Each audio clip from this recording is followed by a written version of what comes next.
the harmful mistakes you make every day, and the price you pay for your health. There are common mistakes that many people make when using dietary supplements. The first thing I want to mention is that many people say we don't really need supplements because we can get everything we need from our diet.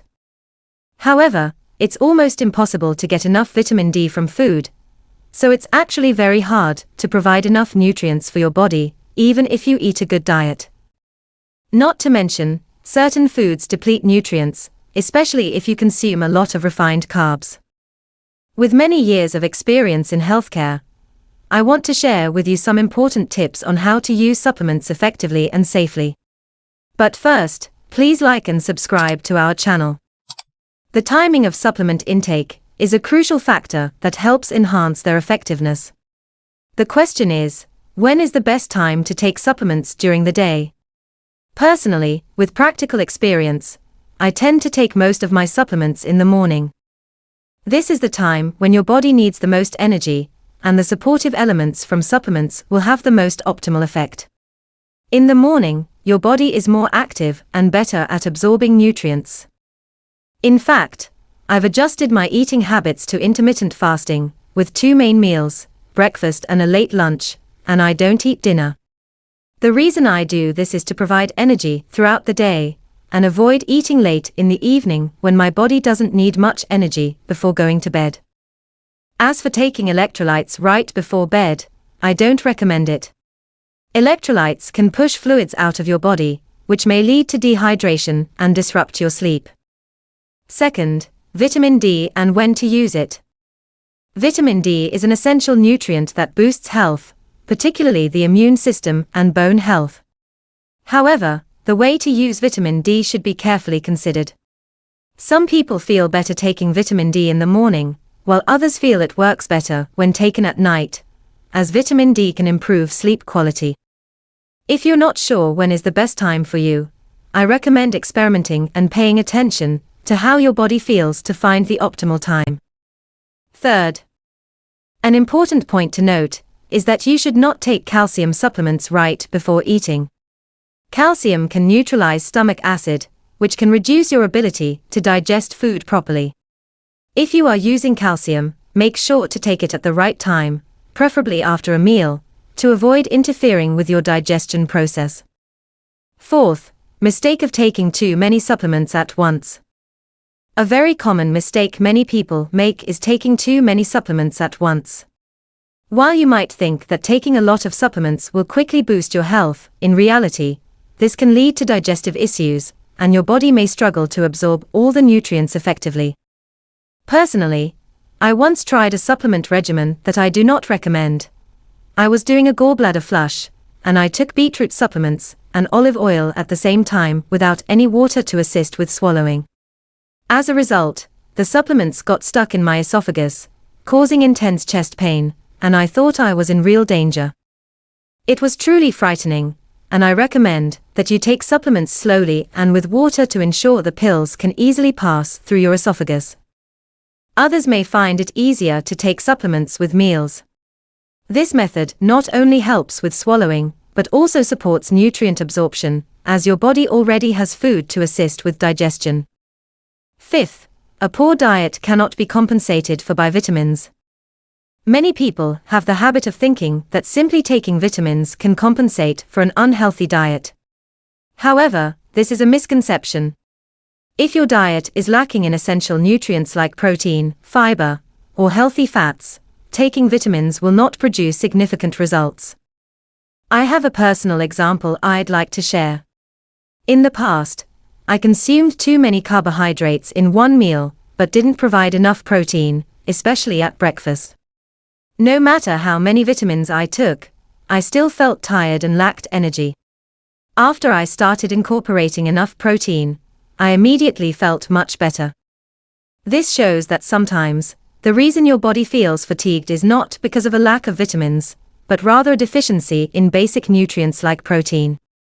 Therefore, if you eat too many carbs and lack protein or other nutrients, you won't feel healthy, no matter how many vitamins you take. Sixth, choosing cheap vitamins and ignoring quality. Another serious mistake is choosing cheap vitamins, especially low-cost multivitamins or single-dose vitamins. When you read the label of these products, you'll often find that the first ingredient is calcium carbonate, a type of calcium found in cement. This indicates that the quality of the product is very low. Manufacturers of inexpensive vitamins typically use cheap raw materials, mostly derived from petroleum and chemicals. They do not focus on the quality of the ingredients, but are just trying to reduce costs. In fact, many vitamin-producing companies today are owned by chemical conglomerates, large pharmaceutical companies, or unhealthy food brands.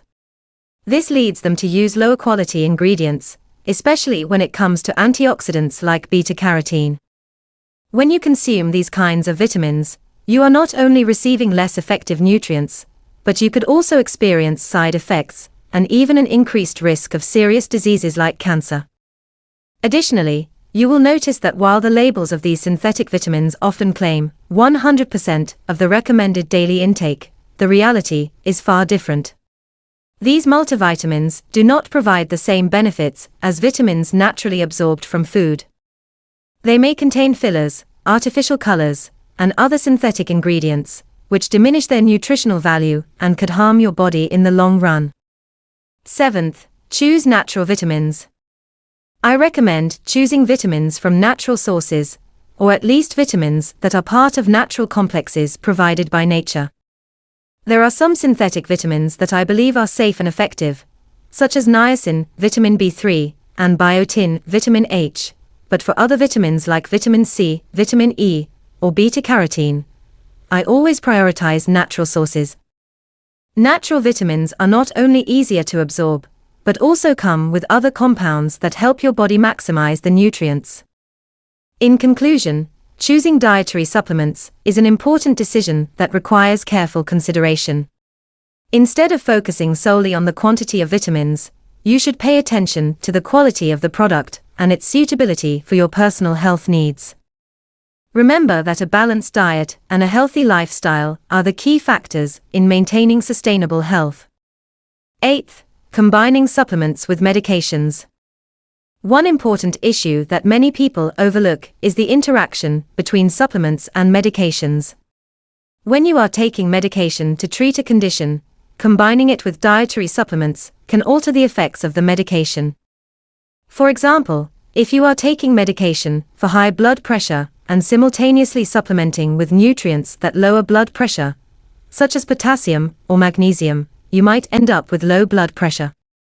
This could lead to unwanted side effects like dizziness or fainting. Therefore, I always recommend consulting with your doctor before combining supplements with medications. Your doctor will help you monitor and adjust your regimen to ensure effectiveness and safety for your health. 9th, nutrition for vegetarians.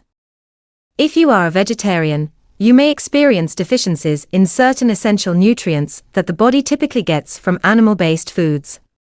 These nutrients include vitamin B12, vitamin D3, omega-3 fatty acids, iron, zinc, iodine, and calcium. These nutrients play vital roles in maintaining overall health, particularly immune function, bone health, and brain function. Therefore, vegetarians need to supplement their diet with these nutrients to ensure their body gets enough of them, preventing long-term health issues due to deficiencies. 10th, the importance of vitamin D. Vitamin D is an extremely important nutrient for the immune system and calcium absorption for bones. A deficiency in vitamin D can lead to serious issues, including reduced ability to fight infections, osteoporosis, and other health problems. In fact, many people do not get enough vitamin D from sunlight or their diet, which is why supplementing with vitamin D is necessary. From recent research on vitamin D, I've noticed that many people have genetic factors that affect their ability to absorb and metabolize vitamin D. This may require them to supplement with higher doses of vitamin D than the typical recommendations. According to the recommended daily allowance, RDA, vitamin D is typically set at 600 IU, but studies show that the body needs higher levels, especially if you live in areas with limited sunlight or have absorption issues. I recommend supplementing with at least 10,000 IU of vitamin D per day. While this may sound like a high dose, in reality, the consequences of vitamin D deficiency are much more serious than the potential risks of excess vitamin D. The paracrine autocrine system, where vitamin D is synthesized from sunlight, has a very short half-life, about 24 hours, so it is important to take vitamin D consistently every day. Otherwise, your body may easily become deficient in vitamin D, which can negatively affect your overall health. 11. Vitamin B1 dosage and other nutrients. One of the common mistakes people make is not using an adequately high dosage of certain vitamins, such as vitamin B1, thiamine. The recommended dosage for vitamin B1 is typically only enough to prevent deficiency, but it may not provide significant therapeutic effects. If you have issues with metabolizing or absorbing vitamin B1, you may need to supplement with a higher dose. However, an important factor to consider is whether your stomach environment has enough acid to absorb vitamins and minerals. If your stomach is too alkaline, you may have difficulty absorbing vitamins and minerals, particularly vitamin B12, as they need to be released from food proteins in order to be absorbed by your body. As mentioned earlier, vegetarians often experience deficiencies in key nutrients such as vitamin B12, D3, omega-3 fatty acids, iron, zinc, iodine, and calcium. Therefore, if you follow a vegetarian diet, make sure to supplement these essential vitamins and minerals from supplements to protect your health. Using dietary supplements is not a substitute for a balanced diet, rather, they serve as a supportive tool to help fill the gaps in your daily nutrition. It's important to understand your body's nutritional needs and avoid common mistakes, such as taking too many supplements, neglecting the quality of the products, or not understanding the correct dosages and timing for use. If you have any questions about supplement usage, I recommend consulting with a doctor or a nutritionist to develop a safe and appropriate supplementation plan. I wish you good health and a healthy lifestyle.